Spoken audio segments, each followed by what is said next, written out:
Hey guys, Infidel 1258 here, listening to the town hall this morning, and it's been rumored, I've been hearing it through the grapevine, but this is a confirmation that when they introduce the soulbound reward cards, which we are going to receive very shortly, we are also going to see the removal of the ongoing reward cards that we've been receiving for payment over the last several months. Some of which are long in the tooth, as they say, meaning quite old and reaching the end of their print rates anyways, but several of which are practically brand new and have very limited issuance to this date. And that translates to a massive, massive financial opportunity. And I think people have been sleeping on reward cards just generally, period. I've said that for months, and you guys have constantly pointed at how cheap they are and you're just waiting for cheaper prices. And I've said, when they go out of print, watch, they'll appreciate. And everyone says there's way too many reward cards. But guys, not only are you wrong about there being too many reward cards, you just are. But also in this statement, which we're going to hear Aggroed confirm, you're going to hear confirmation that the ones that are even the least released at this point are going to stop being released altogether, meaning no more copies will ever be printed. And so if your complaint was that they were going to have too much supply, that first of all was wrong. But second of all, even if I believe you were wrong about its full release being too big, now you have to admit some of their releases are being cut in half or more. So let's listen to Aggroed, and I want to show you the data, and I want to draw some conclusions here. The older or the current reward cards are going immediately out of print when these soulbound ones come in. So if you're not paying attention to this, the soulbound reward cards are coming soon, and all of the old ones, no matter if they're like at their print limit or not, they are all going out of print. So just putting that out there, reminding the people. Yeah, guys, that's such an enormous release and confirmation, just tucked away in the middle of a town hall. And it's proof and evidence, and I hope an encouragement to you to keep watching these things, because hearing this stuff immediately when it's spoken is so much more valuable than hearing it hours later, days later. This is a game changer. This is a massive financial opportunity. As I've said so many times with Splinterlands, there's constantly opportunities to earn, to profit, to benefit from playing or attending to this game, whether it's playing the game, whether it's brawling with your guilds, whether it's tournaments, whether it's renting wisely with bids, whether it's buying bids and then flipping monsters. There's so many ways to earn, whether it's speculating on tokenomics with DC or SPS. There's so many ways to earn, and there's more to come. This is literally a job. If you're attentive to it regularly and you invest the time and attention, you're going to see moments like this and you're going to benefit. And I want to show you what the benefit looks like. But first, let's look at the data. As I pointed out previously, and like over months and months and months, I keep pointing back to this sheet, and I say these cards are eventually going to go out of print, and we've got some of them that are right there. And you might say, well, the Heatsmith, which is one of the most slept on cards, most kind of almost mocked, it's kind of a meme. Well, it's no longer going to be in print. And you think, well, there's too many of them. I think you're wrong. I think in months to come, you're going to see that you're wrong, that even cards like Venari Heatsmith see appreciation. And in fact, over the last few days, I've seen the price on this card double. And this is the end of the season. Right now I'm recording this. The season just ended. There should be more Heatsmiths in the possession of people who want to sell them than ever, right? At this moment, at the end of the season, you should see a ton of Heatsmiths funnel into people's hands, and that supply should reach the market and the price should go down, not up. But it literally doubled in the last few days. Over the last few days, I recorded, I can't remember which video, but I bought some Heatsmiths because they were half a penny per BCX. It was $2 for a max copy, 400 copies in a 400 BCX in a copy.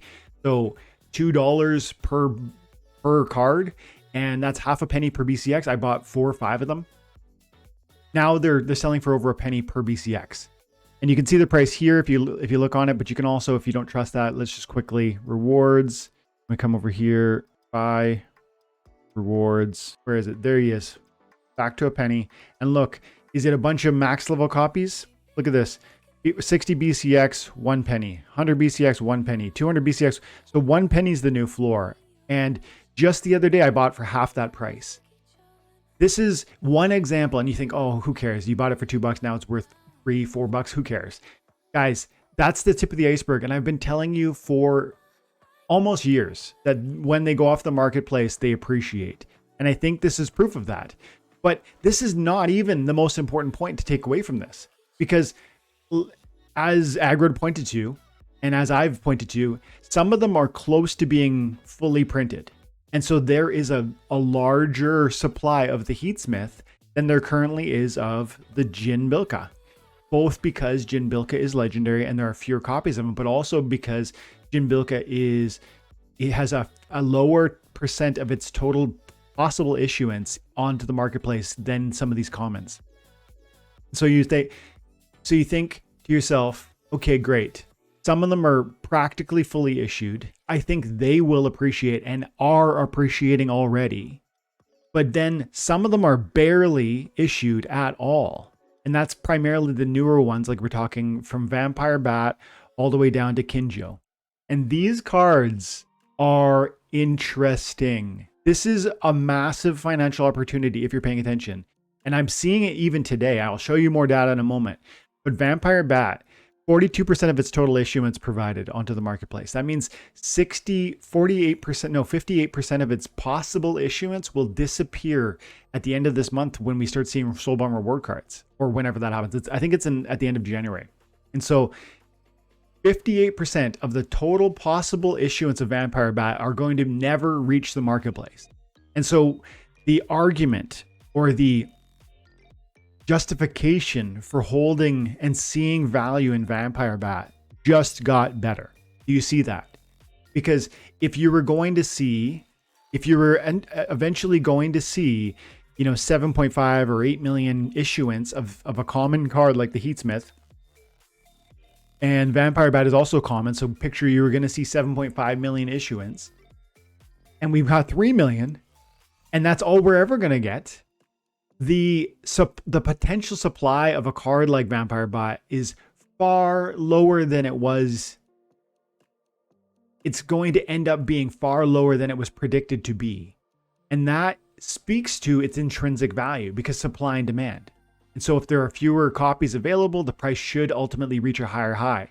And I think we're going to see, and we have seen higher highs on even cards like the Heatsmith, which people consider a meme, but it's going out of circulation, so it's going to see price appreciation. So combine the fact that it's going out of circulation, cards like Vampire Bat are going out of circulation, and add to that 4.5 million copies of it are never going to see the light of day.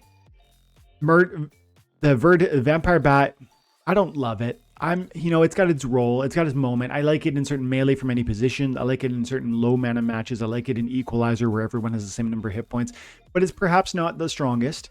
I think it's probably, it's at least as good as the Cocatrice, which is an older card that has really high speed, high dodge, high evasiveness, low hit points. And it's got its role. Murdhampier, I actually really like. And this is another card in that same boat. It's got 42% of its issuance, 3 million out of 7.5. And this card is nasty at the highest levels, man. 4 mana, meaning low mana matches are available. 3 damage output with a life leech. It's got cripple, which is recently buffed. This is a card that I think should rapidly appreciate. And I just bought a bunch of gold foils on it because I think because this morning it kicked my butt. I was playing an amazing match, and this is the sole reason I lost. That cripple kept chipping away at my potential heal on my taunt tank, which was the dragon with the armor and the void armor and the self heal. Ever Hungry Skull is a card that I really respect and love, and I think I've seen the Enchanted Defender be very successful and offer something like this Ever Hungry Skull in terms of utility. And so this is one that I want more of. I bought more gold foil copies of this also. We're talking 20 cents for this thing. I bought it. We're talking, I think, 15 cents for this one. The Bloodmaker is, strong. I don't love it. I don't necessarily think any of these cards are overpowered. Vol'gin is one I do think is overpowered in the right context, and I did again buy gold foils today. So I spent $30-40 today on cards. And I think if you're paying attention, you want to recognize the opportunity that exists within these within all of the reward cards, because they're all going out of circulation. And even the ones that are mostly printed will appreciate. That's my confident position that I'm standing on.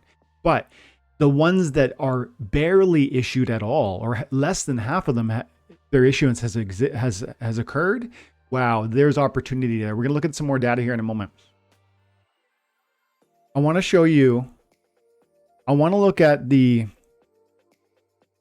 where is it? Jared Scar. Jared Scar, only 18% of its possible issuance has been now issued. 18 out of 100%. And so we've got literally 837 copies. Jared Scar. Jared Scar is appreciating already. I just put out a tweet like yesterday showing that I bought some Jared Scars the other day that you guys are, I don't know, giving away. What are you doing? This was sold for $15 to me, and I relisted immediately for $25 saying like, that's ridiculous. $15 is ridiculous for this card, which is excellent and has so much utility and has True Strike, which is an amazing counter to some of the speed meta that we see out there. This thing works, and it works well. $15 for a gold foil legendary is stupid and wrong, but someone was sleeping on the value of this thing because they believe there's too much supply. I think you're wrong, and now I know you're wrong because most of it's being deleted. So I sold for $25, and it appears that even that's too low because this news that Agro has just shared has changed what's happening in the marketplace. It's just quickly. Look at rewards. We look at legendaries, and there's Jared Scar. Currently high bid $40. Currently, last one that sold $53. You see that? This is this morning. Like between last night when I sold this 11 hours ago to maybe 12 hours ago, I sold for $25. And today on the news from the town hall, the price has tripled, more than tripled, because there is never going to be enough Jared Scars. And this card is strong. The price on this thing is ridiculous. Even at $40 is ridiculous. Even at $74 is ridiculous. This is crazy. This is crazy, and this is what happens with reward cards. This is what happens when cards go to circulation. You haven't believed it, and you're now currently seeing it. I hope that this will change how you engage. But those of you who believe me and who are listening to the end of a video like this, you already get it. It's just the masses of individuals who attend to Splinterlands on some basic level, but don't dare to kind of dive deep into understanding how the tokenomics work or understanding how supply demand considerations it speak to the deflationary nature and the price appreciation for assets like these.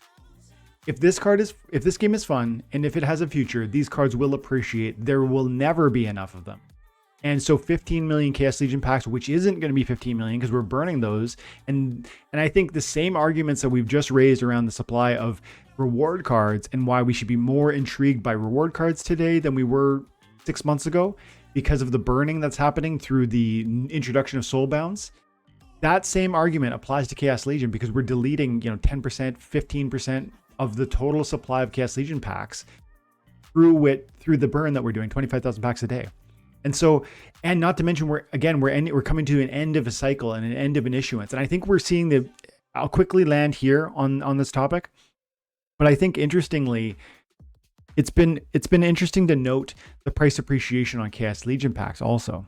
Just recently, we had the Christmas sale and and hundreds of literally, I think it was 1.5 million or maybe 1 million packs were sold in the Christmas sale, which was December, 2 weeks ago, 3 weeks ago. And the Chaos Legion packs were being sold for between $1.35 and $1.56, depending on who you bought through and what sort of degree of bonuses you had. But YGG was so graciously inviting everybody in. And if you had a pretty decent bag of DEC, you were able to get in on a pretty reasonable price. I think it was around $1.50 per pack. And despite that massive, massive sale, it was over 1 million packs in 3 weeks. Chaos Legion price has gone up by 30%. From $1.50 they just sold for from Splinterlands directly, and you'd think that would drive the price down to $1.45, $1.40, right? Because somebody just bought them for $1.50. They could sell them for $1.40 and be happy because they're getting airdrops out of it. That's what's traditionally happened when there's an abundance of supply, but people are recognizing that supply is running out. And so you're seeing already that the price has gone to $1.95. And it's not just today. This has been relatively stable. And then even on Hive Engine, which is sometimes has a slightly different price, got $1.86 over there. And so it's great. The price is growing, guys. Do you recognize this opportunity? Are you paying attention to this moment, or are you letting it pass you?